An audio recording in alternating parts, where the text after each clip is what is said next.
Bonjour à tous, merci de participer et de venir assister aux démonstrations collectives du pôle Grande Culture qui sont cette année basées sur la technique de l'essimage. L'essimage, c'est une technique culturale qui vise à sectionner les adventices au-dessus de la culture, donc les adventices qui n'ont pas pu être maîtrisés en début de cycle des cultures et que du coup on va maîtriser pendant la culture à des stades plus tardifs. L'intérêt principal de l'essimage, c'est de limiter la production de graines d'adventices dans la parcelle pour les années suivantes, sachant que la concurrence des adventices sur la culture est déjà faite lorsque l'on vient essimer les adventices au-dessus de la culture. Il faut bien garder en tête que l'essimage est une technique de rattrapage, c'est-à-dire qu'en théorie, c'est une technique que l'on ne devrait pas utiliser si on met tous les moyens en œuvre en préventif pour gérer les adventices en début de cycle de la culture, c'est-à-dire les faux semis, les binages, par exemple. L'essimage, un des autres problèmes de l'essimage, c'est qu'il comporte un caractère destructeur pour la culture, c'est-à-dire qu'on va passer à des stades tardifs, donc il va y avoir un effet d'écrasement de la culture par le passage de tracteurs à des stades tardifs sur la culture. Donc il faut limiter les passages d'essimage. En général, on va passer 1, 2 à 3 fois maximum sur la culture pour à chaque fois sectionner les adventices et remettre la culture à la lumière. Donc nous allons maintenant voir deux matériels de deux constructeurs différents. Donc cette machine a un débit hydraulique, etc. Un débit hydraulique de 60 litres minute. On développe 10 kW de puissance par section de coupe, ce qui est équivalent à 13 chevaux. Donc voilà, ça revient à qu'on a vraiment une forte puissance d'essimage. Après, l'intérêt de l'essimage, c'était une question, c'est vrai que je reviens là-dessus.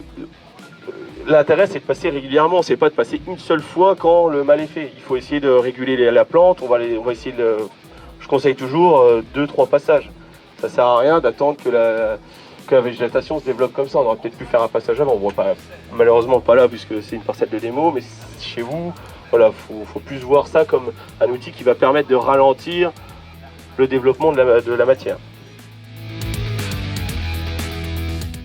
Bonjour à tous, je suis Philippe Micheletti, c'est moi qui distribue les simeuses rouges que vous avez dans la partie supérieure du champ. Je distribue et je fais faire cette machine en Italie par un fabricant qui a fait les premières machines pour essimer des betteraves porte-graines. Et on l'a décliné pour essimer les cultures bio. Je vends cette machine depuis 7 ans aujourd'hui. J'ai à peu près 200 machines qui tournent en France, au Canada, en Autriche, en Allemagne. Elle se décline sur plusieurs largeurs, 6 mètres, 9 mètres et 12 mètres. Là, en présentation, pour un problème de transport, on a préféré prendre une machine de 6 mètres. L'entraînement se fait hydraulique par le tracteur, puisqu'elle nécessite très peu de puissance pour la faire tourner. Donc, qu'elle soit en 6 mètres, en 9 mètres ou en 12 mètres, il n'y a que 2 moteurs hydrauliques et qui sont branchés directement au tracteur avec un retour livre-pont. La machine est équipée donc de 2 moteurs hydrauliques et la liaison des moteurs hydrauliques à tous les rotors se font par courroie et par tendeur automatique. Elles sont équipées aussi de roues sur les côtés pour pouvoir faire des cultures basses et elle va se niveler toute seule par son pendulaire puisqu'elle est montée sur un système pendulaire comme une rampe de culevée. Et elle est équipée aussi d'une correction de dématures. Donc, l'idée est d'aller essimer avant que les graines soient matures.